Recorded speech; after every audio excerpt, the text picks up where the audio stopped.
Students, today we will do the exercises of chapter number 7, Theme for a Dream. So come to the page number 78. Topic is Say It Right. Sound of CH. CH का sound हमें पहचानना है किन words में किस तरह से इसको प्रोनाउंस किया जाता है. जैसे listen to and say these words aloud. Archery. CH इसका साउंड आपने नोटिस किया. आर्चरी यानी च का साउंड निकला इसमें. चैंपियनशिप है ना. सेम इवेंचुअली, देखिए यहाँ पर CH नहीं है लेकिन TU का जो साउंड है वो भी सेम CH च जैसा साउंड निकल रहा है. Archery, championship, eventually, future. तो in the words you just said the highlighted letters have a CH sound as in chair. Chair में जो साउंड CH का च साउंड होता है, सेम इनमें हाईलाइटेड वर्ड्स जो दिए हैं उनका साउंड च जैसा निकल रहा है. अब listen to and read these words aloud. ये वर्ड्स हैं, इनको आपको ठीक से सुनना है और पढ़ना भी है. Circle the words that do not have a च साउंड. जिनके अंदर च साउंड नहीं है उनको आपको सर्कल करना है. देखिए फर्स्ट वाला हम पढ़ते हैं एडवेंचर. इसमें तो TU का साउंड च करके निकला है, ठीक है ना. This one is anchor. इसमें CH का साउंड च ना हो करके क का साउंड निकलना यानी के का साउंड निकल रहा है, इसलिए यहाँ च साउंड नहीं है, इसलिए इसको आपको ऐसे सर्कल करना है. ओके. कैच, इसमें है साउंड, ठीक है. पोस्चर, बिल्कुल. टीच, इसमें भी च साउंड है. Chemist, this is not chemist, this is chemist. Chemist जब पढ़ रहे हैं तो इसमें फिर से के का साउंड निकला क, इसलिए हम इसको भी सर्कल करेंगे. Next word is chicken. Chicken में च साउंड है, ठीक है, इसको सर्कल नहीं करना. चिप्स, इसमें भी च साउंड है. Chord, this is chord not chord. Okay, this is chord. Chord में च साउंड नहीं है, इसको सर्कल करना है. पिक्चर, यहाँ पर च साउंड है. कोरस, कोरस में नहीं है, इसको आपको सर्कल करना है. कोरस. फीचर, फीचर में च साउंड है. नेचर, यहाँ पर भी है. चमेलियन, इसके अंदर भी है. एंड अचीवमेंट, यहाँ पर भी च साउंड है. ओके किड्स, तो आपको इन वर्ड्स के प्रोनाउंसिएशन पर ध्यान देना है, सुनना है और उनको फिर से रीड भी करना है. Now time to refer. Look at these meanings of the word sport. देखो स्पोर्ट का मीनिंग यहाँ दिया है. A sport is an outdoor activity like a game. Game, हम कुछ गेम्स ऐसे भी हैं जो हम घर में खेलते हैं, लेकिन स्पोर्ट कैसी एक एक्टिविटी है जिसको हम बाहर खेलते हैं, आउटडोर एक्टिविटी है, एक गेम की तरह, है ना. अ sport is also a person who is cheerful and doesn't get upset over small things. Sport हम उस पर्सन को भी बोलते हैं जो हमेशा चीयरफुल रहता है, खुश रहता है, छोटी छोटी चीज़ों पर अपसेट नहीं होता. Some words have more than one meanings. कुछ वर्ड्स ऐसे होते हैं जिनके एक से ज़्यादा मीनिंग्स निकलते हैं. तो अब आपकी एक्सरसाइज यही है, आपको यही करना है. देखिए, right 2 meanings for each of these words. यहाँ पर जो वर्ड्स दिए हैं आपको उनके 2 मीनिंग्स लिखने हैं. Choose the meanings from the help box. आपको ये हेल्प बॉक्स दिया है, इस हेल्प बॉक्स में से आपको उनके मीनिंग फाइंड करने हैं. Use a dictionary to check your answers. और आपको आंसर चेक करने के लिए डिक्शनरी की हेल्प ले सकते हैं. उसमें से चेक करने हैं कि आपने जो मीनिंग्स लिखे हैं वो ठीक है या नहीं. One has been done for you. एक आपके लिए देखिए यहाँ करके भी बताया गया है. जैसे क्लोज का मीनिंग एक होता है नियर और एक होता है शट. कहते हैं शट द डोर, डोर को बंद करना यानी क्लोज करना. और जो हमारे बहुत क्लोज रिलेटिव्स होते हैं उनके लिए हम क्लोज बोलते हैं. He is my close friend, he is my close, they are my close relatives. तो वहाँ हम नियर, नज़दीकी लोगों के लिए नियर के लिए भी क्लोज का यूज़ करते हैं. ऐसे ही आपको देखिए एक्सक्यूज़, इसका मीनिंग पता करना है. इनमें से एक्सक्यूज़ मीन्स क्या हो सकता है. एक तो explanation for nothing doing, for not doing something, किसी काम को न करने के लिए कुछ एक्सप्लेनेशन देना, उसके लिए एक्सक्यूज़ हो गया. और एक और इसका मीनिंग हो सकता है एक्सक्यूज़ मतलब जैसे हम किसी से प्लीज़ एक्सक्यूज़ मी, थोड़ा साइड होने के लिए किसी को बोलते हैं, या किसी को डिस्टर्ब करने के लिए बीच में एक्सक्यूज़ बोल देते हैं, यानी कि हम उनसे कहते हैं कि प्लीज़ हमें माफ़ करिए, हम ये कुछ कहना चाहते हैं या कुछ करना चाहते हैं। It means excuse means to forgive, एक इसका मीनिंग ये है। तो आपको यहाँ दोनों मीनिंग्स लिख देने हैं। ऐसे ही बाकी वर्ड्स की आप मीनिंग फाइंड करिए और उसको फिर इसमें लिखिए। Next one is grammar topic. Here are some tenses, simple present, present continuous and simple past. ये टेंसेस आपको ध्यान से सुनने हैं और उसके बाद एक्सरसाइज करनी है। देखिए, read the sentences, write PR if the sentence is in the simple present tense. अगर इनमें से कोई टेंस सिंपल प्रेजेंट में है तो उसके आगे आपको PR लिखना है, PC लिखना है अगर वो प्रेजेंट कंटिन्यूस टेंस में है, और PA लिखना है if it is in the simple past tense. तो आपको टेंसेस इसमें पहचानने हैं। जैसे first one, the Paralympic games are held every 4 years, है ना। यहाँ पर वर्ब देखिए, आर हेल्ड, आर यूज़ किया गया है, इज MR, और आर के साथ थर्ड फॉर्म यूज़ की गई है।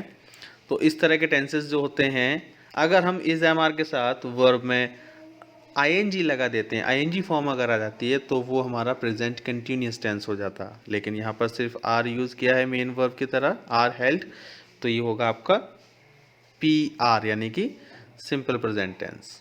Next, Mariyappan Thangavelu participated in the 2016 Rio Paralympics. उन्होंने पार्टिसिपेट किया। देखिए, participate is the verb, main verb, लेकिन यहाँ यूज़ किया है पार्टिसिपेट की past form, participated second form use की गई है। तो यहाँ आपको PA मीन्स पास्ट टेंस के लिए PA लिख देना है।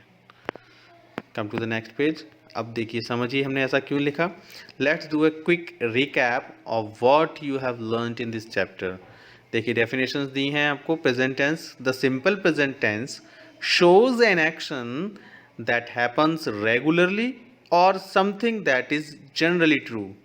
सिंपल प्रेजेंट टेंस ये शो करता है, किसी एक ऐसी एक्शन को शो करता है जो रेगुलरली होती है, या something that is generally true, जो कुछ जनरली ट्रुथ होते हैं, सच्चाई बातें होती हैं। जैसे कि हम एक सेंटेंस आपको बता सकते हैं द अर्थ के बारे में। आपको पता है अर्थ का ये ट्रुथ है कि अर्थ सन के चारों ओर रिवॉल्व करती है, तो the earth revolves around the sun. तो ये एक सच है, नेचुरल ट्रुथ है।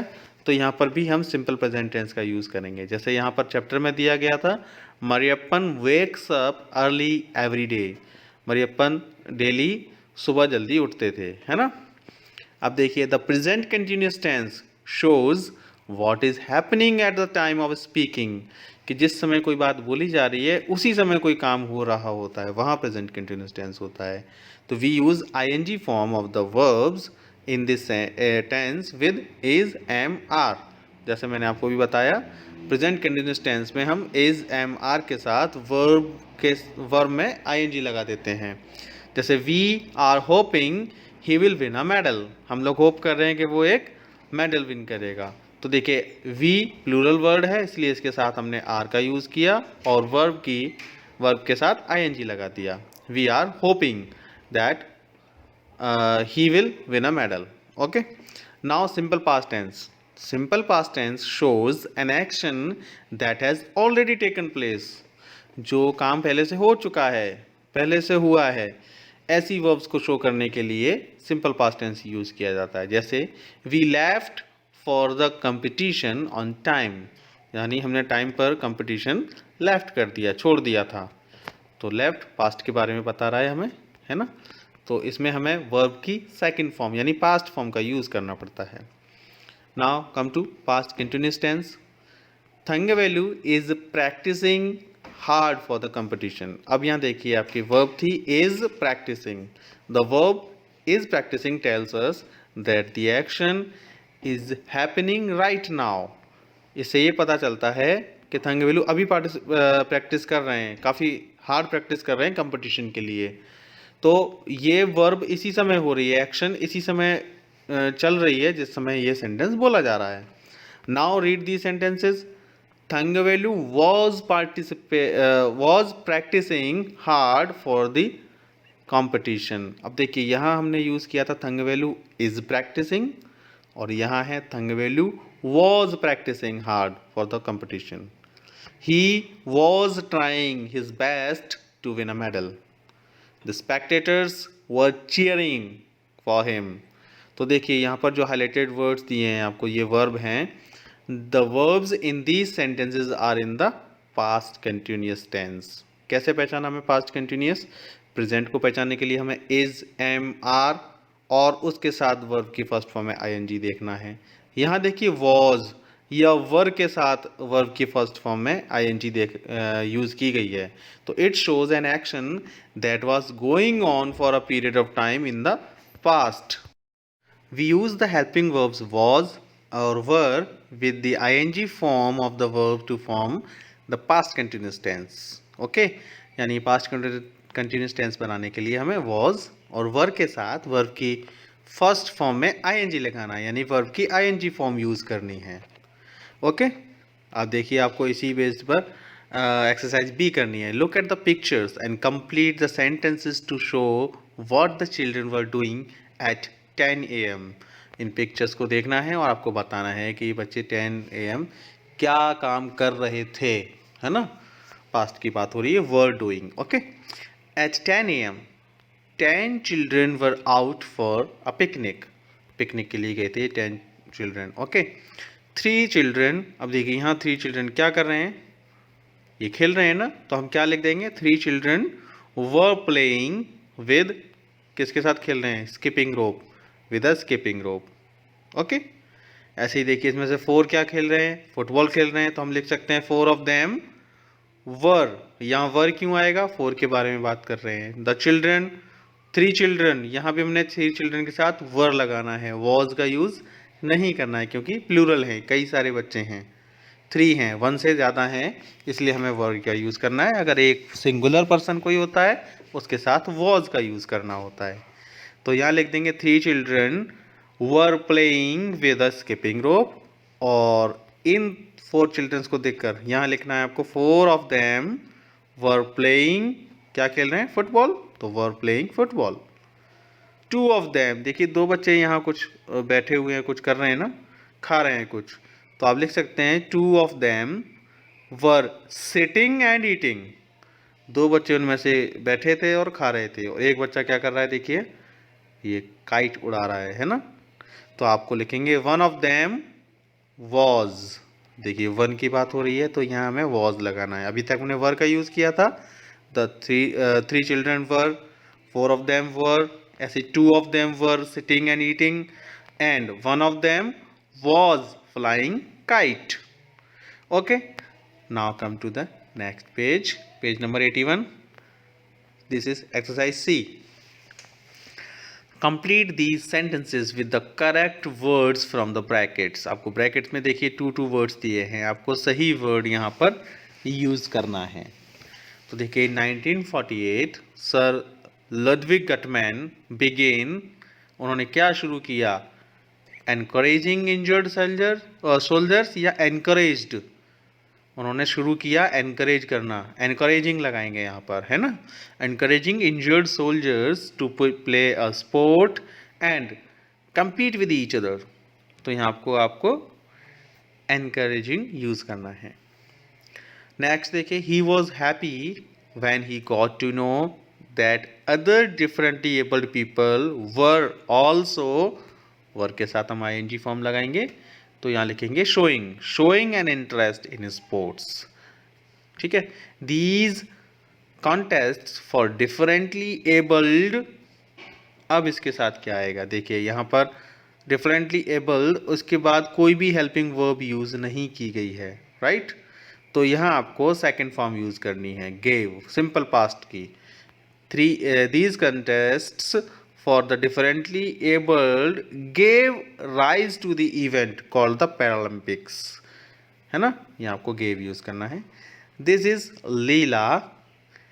Every year Leela dash in the Paralympics. हर साल वो क्या करती है, पार्टिसिपेट करती है पैरालंपिक्स में. तो आपको पार्टिसिपेट्स लिखना है यहाँ पर, इज पार्टिसिपेटिंग नहीं, है ना. हर साल वो पार्टिसिपेट कर रही है ऐसा नहीं, हर साल वो पार्टिसिपेट करती है पैरालंपिक्स में, तो आपको पार्टिसिपेट्स लिखना है यहाँ पर.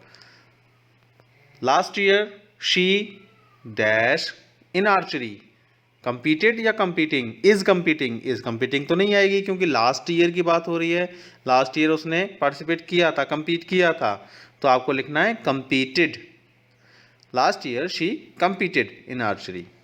Next one, she is winning a gold medal या she won a gold medal in that competition, that competition, उसी कंपटीशन की बात हो रही है, पहले वाले कंपटीशन की, तो पहले की बात हो रही है, तो इज विनिंग तो प्रेजेंट के लिए हम लगाएंगे जब काम अभी हो रहा हो, ये काम तो हो चुका है, उसने मेडल जीता था, गोल्ड मेडल उस कंपटीशन में, तो हमको लगाना है won, she won a gold medal in that competition. Okay, next one, now, now यानी अभी की बात हो रही है, now she dash rugby, is learning rugby या लर्नड, शी लर्नड रग्बी यानी है उसने सीख लिया, लेकिन वो तो अभी की बात हो रही है, नाउ तो अभी वो काम हो रहा है, इसका मतलब इज एम आर के साथ हम आईएनजी वर्ब यूज करते हैं प्रेजेंट कंटिन्यूस में, तो यहाँ आपको इज लर्निंग लिखना है, now she is learning rugby, rugby एक बॉल होती है, बॉल का गेम होता है, उसको खेलते हैं।